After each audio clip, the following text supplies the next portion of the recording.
name first this week because I'm Bizarro Fett Joe, and I'm here, and we're going to talk about stuff. Nice, but we could probably say what the name of the show is first. Oh, no, you got to do that. I just wanted to be ahead of you. Oh, okay. You just rushed right in there. Yeah.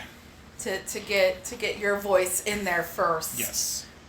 Yeah. So, okay, guys. So here's the deal. This is Unofficial Geek Channel. My name is Carrie Quinn, and this is What's Happening Wednesday. I am the host, and my co-host here is me, like I said. Yeah, he already introduced himself, so you guys know. You guys know the deal. So, it is the Christmas season, but we're going to get to that in a moment. Joe informed me of something today that shook me so much to my core that we had to rectify it. ASAP, which basically meant, shh, don't tell anyone. But I watched a movie while I was working. What was it? Okay, guys. Joe is perusing HBO Max. # not a sponsor. Not a sponsor. And he came across this movie. And he's like, what's this? And he's like, what? John Hughes wrote this and I've never seen it? Right away. That comes from the bedroom and I hear it. Because I hear the words John Hughes. And it makes it turns my ears up, right? And he's like, I've never seen this. How have I not seen this John Hughes film? And what's the name of that film, Joe? I forgot. What is it? You know. It's Some Kind of Wonderful. Oh, yeah. My God, Eric Stoltz. From The Fly 2. Mary Stuart Masterson. Yes. And Leah Thompson. Yes, guys. Hubba. In the comic book community, y'all know. Y'all know her from a certain comic book movie, the greatest comic book movie. Howard the Duck. So, Joe, of course, flabbergasted. He's like, how could I have never watched this? And I was like, how could you have never seen Some Kind of Wonderful? I literally had a little teensy bit of a, like, oh my gosh, freak out, didn't I, Joe? Yeah. And I was like, oh, how have you never seen it? And I started going into the whole idea of, oh my God, it's so great. Oh my God, it was made and released the year after Pretty in Pink. And I was like, once you watch it, because we're watching it, when you're done, because he has seen Pretty in Pink numerous times. Yes, I've seen Pretty in Pink. Okay.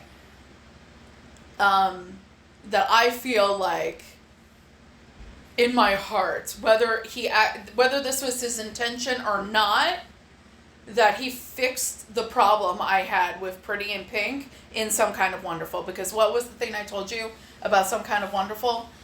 That it fixes something in the movie. No, about how it's basically Pretty in Pink. Yes, but with gender swap.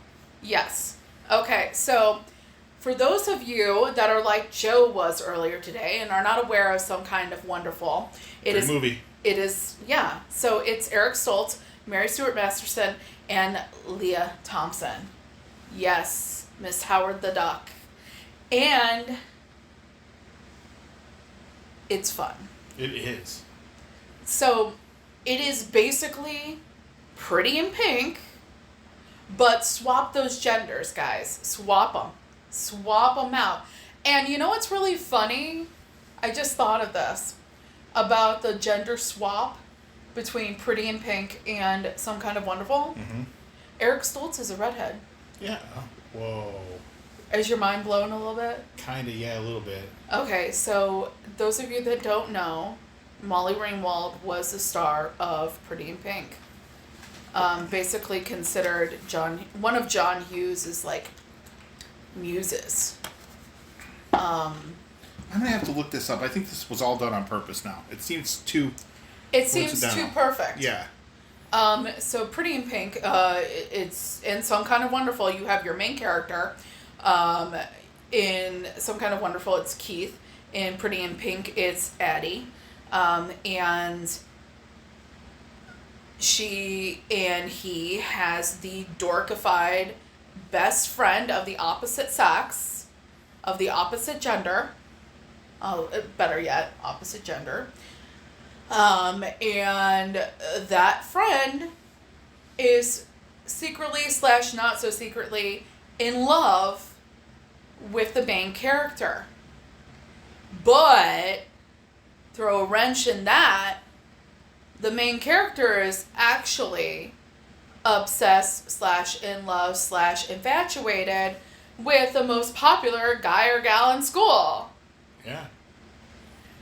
And basically the movie is the exploits of main character finally getting to have their moment with their infatuation / love / whatever. Yeah. Okay? And with the popular kid in school. Now, in Pretty in Pink, it was Addie plus Blaine, who ugh. Yuck. Blaine's a chode, man. But Addie's best friend is Ducky, John Cryer's Ducky. Okay, seriously, I always thought, why the hell does she end up with Blaine in the end when he is yuck? When Ducky, my duck man, is right there and is constantly defending her honor, talking her up, boosting her up. He is there. Why doesn't she love him? You know what? I'm sure she has her own reasons, whatever. But for some reason, this is a John Hughes film, and I feel like it ended in an unfortunate way.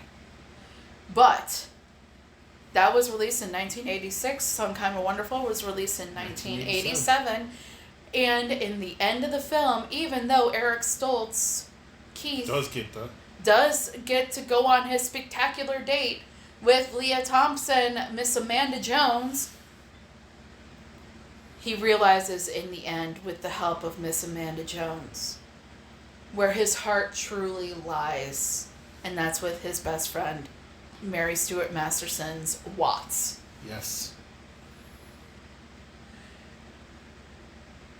And it was great. And I've loved it for years. Joe finally saw it today. Yes, and man, I can't believe I've never seen it. And I have not seen any of that movie, so I have not seen it. I've heard of it, and I just never watched it. Never watched it. So, is it something that you might consider putting in your regular rotation? Oh yeah, for sure. Yeah. Definitely. We definitely should check out Pretty in Pink at some point again to compare. It's on HBO Max. It is. # not a sponsor. I'll watch that tonight. Yeah. You know what? We should watch that after we're done recording. Alright. Sounds like fun. Group thing. Group watch. Guys, watch Pretty in Pink and let us know what you think of it. And if you've never watched Some Kind of Wonderful, let us know what you think of it in the comments. But that is not the initial reason why we're here today.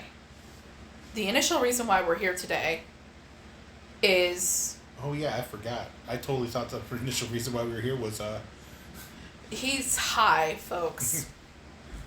He took a gummy because we have these gummies that have the normal THC, but they also have CBG. I don't know. Something like that. And it's a compound that is found in cannabis that actually helps with inflammation. Like specifically, like THC and other compounds that are found in these gummies help with inflammation. But you know what? This one... Did we just become an infomercial? We did. About gummies. Okay. About marijuana gummies. Do weed, people. Alright, I think that's what we're saying. So supposedly, do your own research. I'm not a doctor. Joe's not a doctor either. Do your own research, but supposedly this thing called CBG or something like that helps even more with inflammation. And we happen to have these gummies, these edibles that have that. Joe has been suffering from some knee soreness today and yesterday. So he is high. Full disclosure. He forgot that we're going to be talking about a Christmas film, one of my favorite Christmas films that we watched last night after much convincing. Yeah. You should have just said it had half the cast of Bridget Jones' Diary in it. I would've been like, It all had right. most of the cast of Bridget Jones' Diary in it. Let's just be real here. We are talking, of course, of the movie Love Actually. Now, a lot of people love this movie, and a lot of people give it a bad rap. Mostly because of that one scene with Andrew Lincoln.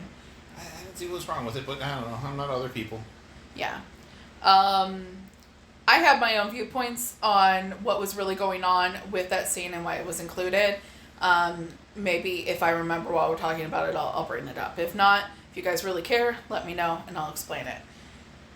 But, yes, the movie starts, Love Actually, takes place mostly in the United Kingdom. And I say mostly because there's a storyline that partially takes place in Wisconsin. Milwaukee. Okay. That part is hilarious.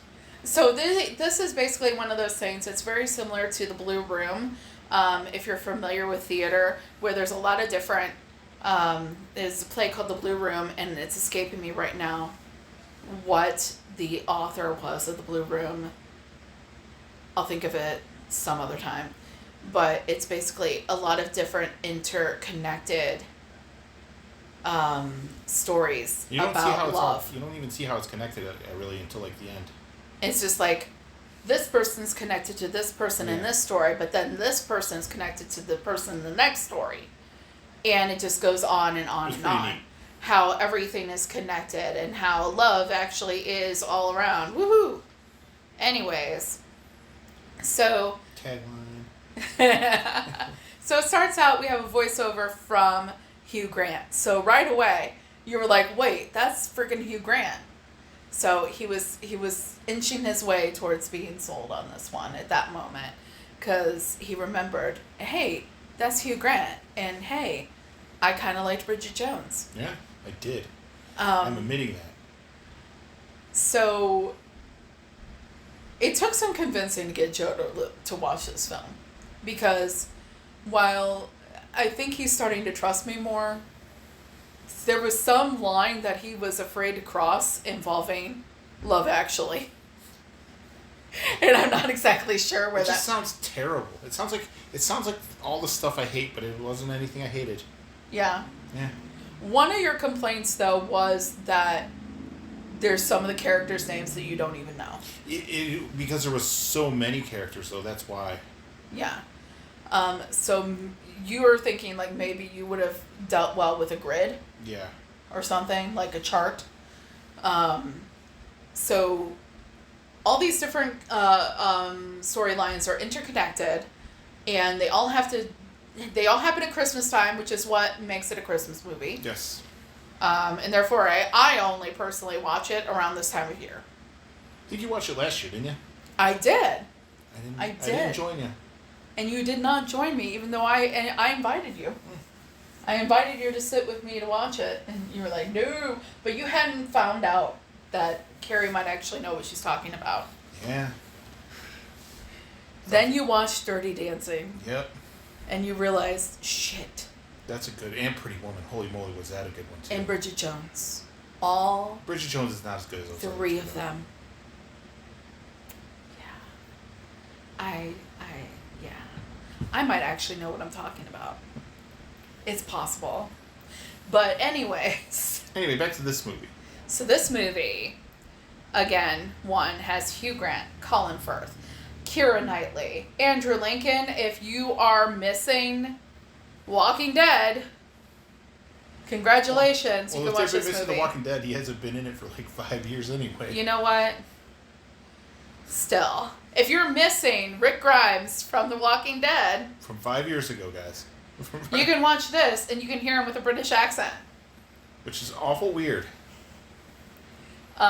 We have Hugh Grant, like we mentioned. We have Emma Thompson. We have Liam Neeson. When he saw Liam Neeson, I'm sure he was like, oh my god, Qui-Gon Jinn. Yeah. It's Qui-Gon Jinn. I love Liam Neeson. His best movies are obviously Darkman, though. Recognize. If you agree with Joe, that Liam Neeson's best movies are the Darkman movies. Is the Darkman, the first The one. Darkman movie. Please, let us know in the comments. Like and share this video and say, here, this dude likes Darkman, like me. Absolutely. It's absolutely his best movie. So who else? Who am I totally missing? Oh, Laura Linney is in it. Alan Rickman. Oh, yeah. Yeah. Rest in peace. R.I.P. Sir. Yes, sir. Billy Bob Thornton makes an appearance. Yes, he does. As the American president. And so... It's a wild movie, really. So if you like stories that are interconnected but also have like many different little storylines, this is a movie for you. And basically it's one of these things where it's like how all these different storylines are dealing with the idea of love.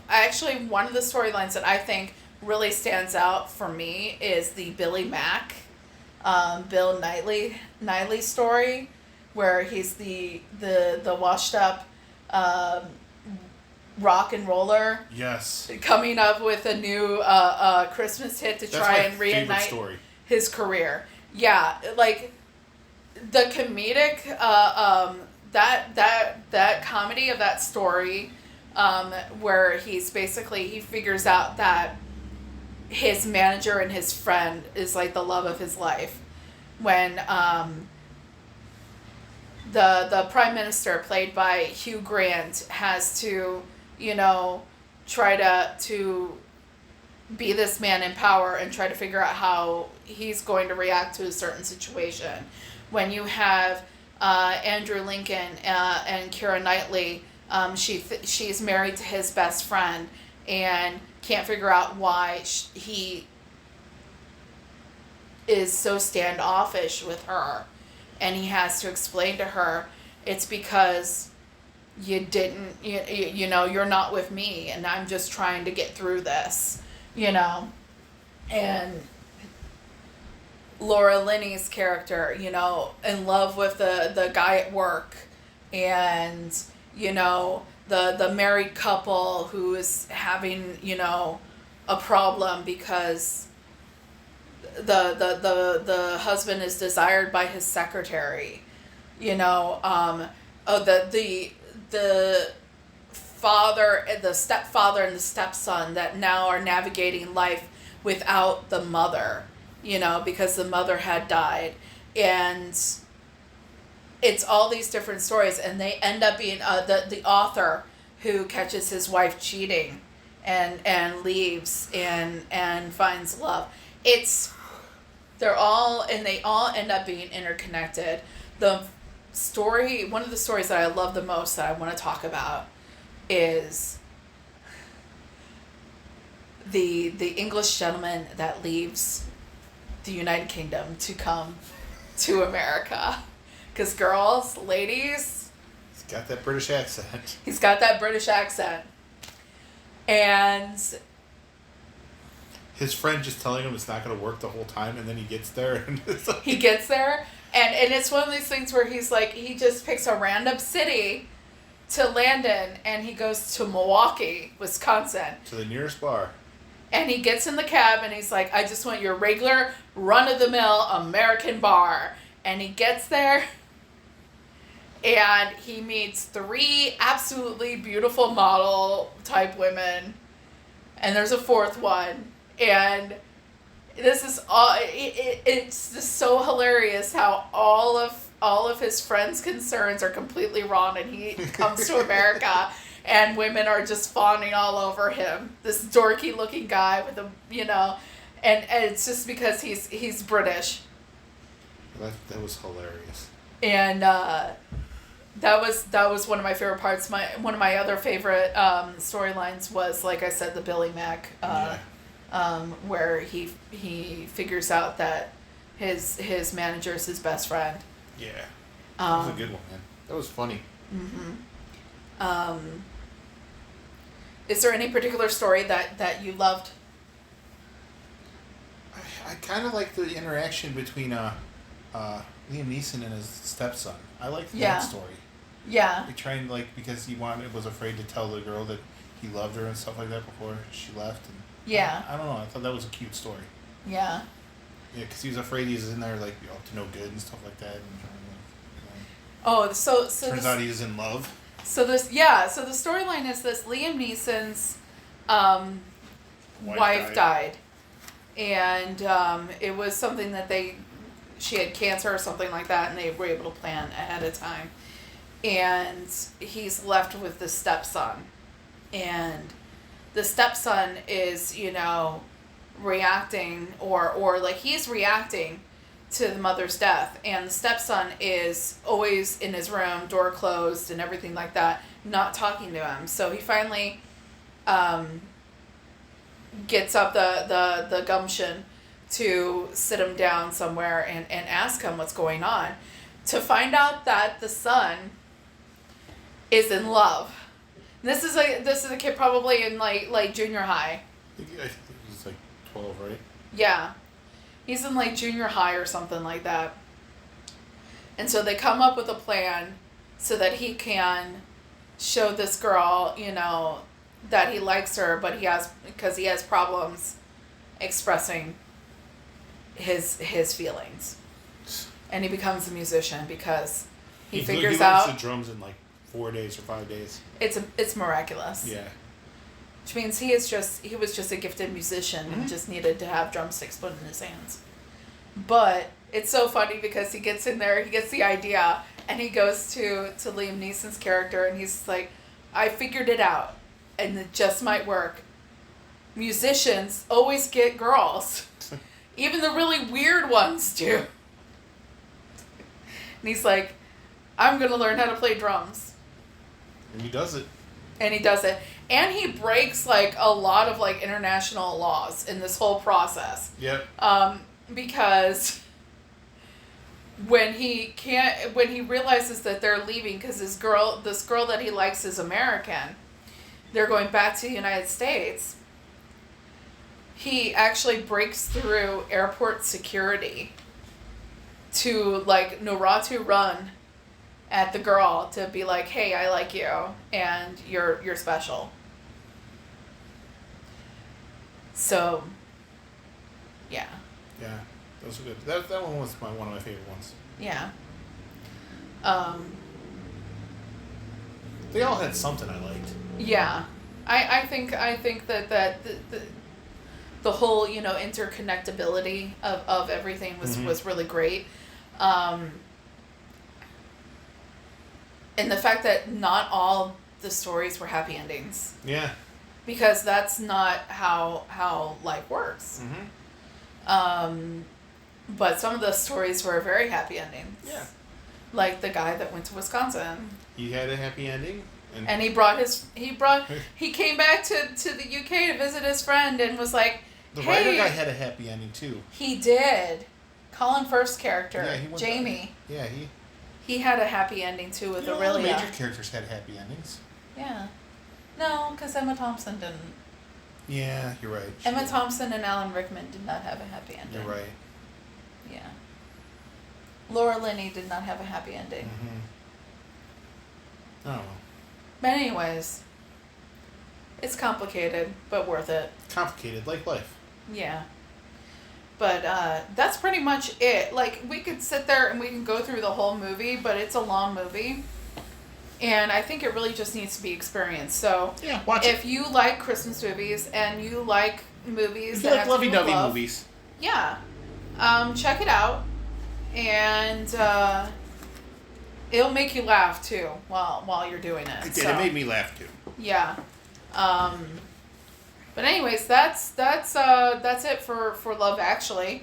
I think we definitely we're working on an idea to possibly still do the Christmas commercial thing, but it's still we have watched a lot of Christmas commercials. It's still in the realm of possibility. Okay. We are actually going to be doing, and if you follow me on social media, I'll be posting the list of categories for our end of the year. But that's going to be in the end of December. That's going to be the last Wednesday of December. Last Wednesday. Yeah. Next week is my birthday week, so it's whatever I decide. Okay, so Joe? I'm just kidding, man. No, you know what? That's a great idea. Joe, what should we talk about next week? Make it Christmassy. Oh, we should talk about all the Silent Night, Deadly Nights, and I mean watching all of them. Okay, so I want to add an addendum to this because... I'm just kidding. Because I know you No. Here's the thing. You know what, sweetheart? You want to watch all the Silent Night, Deadly Night films? I was going to do it with Nep anyway. You're going to do it with your friend Nep? Yeah. Okay. If you want to watch the Silent Night, Deadly Night films, my only addendum, my only, compromise that I'm pretty sure you'll be fine with, is we just skip the first one. Yeah, that's fine. Because, basically... I was only kidding anyway, because I know that you said you absolutely do not want to watch 3, 4, and 5. You were adamant about it last year. Well, because the thing is I sat there and I totally guessed the entire freaking plot of the one within 5 minutes, 5 to 10 minutes of you starting it. I totally guessed the entire plot and I went to bed. And then what did you tell me the next day? Yeah, it was the plot. I know. Yeah. So... I don't know. I'll think of something cool next week. My vote is for at least talking about Silent Night, Deadly Night 2. 2? All right. That is my suggestion. I usually watch it a little closer to Christmas, after my birthday, but I guess we can make an exception. But dude, it's just the week before. Yeah, I know, but I have ways of doing things. We did it early, last year. Those of you that are wondering. Did we do it early last year? We did, because I did a video about it. Oh, okay. So if you want to find out what my initial thoughts on Silent Night, Deadly Night and Silent Night, Deadly Night 2 were, check it out from last year. She can link it probably, right? You know what? I will try. I don't know how to do that. I've just heard people say it. I can link it down in the description below if I think of it while I'm doing the description. If not, it's in my videos. You'll know. But that's just what I thought. This time, you get to find out what Joe thinks. I'll tell you what I think right now. Well, you gotta save it for the show. Garbage day. Garbage day. Yeah. There's a comic. And I ordered it. You did. We ordered it. Maybe we'll get it in time. No, probably not. I don't know. He ordered it today. You know what? I probably will get it in time, actually, for next week. Maybe. My black hammer came in, but hey, that's a discussion for another time. Your black hammer came in? Mm-hmm. God damn it. Okay. Already? Wow. Anyways, Joe's been reading Black Hammer, and holy crap, is it good. Maybe I'll talk about that when I'm done with it. Yeah. You should do that. We'll do that. So anyways, guys, that's it for us today. Please like, share, subscribe. Let us know in the comments, what did you think of Some Kind of Wonderful and Love Actually? And let us know if you plan on reading Silent Night, Deadly Night comic, or if you have already. And let us know what you thought in the comments. No spoilers, though. Okay, guys, so that's it. This is the officially unofficial Geek Channel with what's happening Wednesday. I'm Carrie. That's Bizarro Fett Joe. And, guys, that's the show.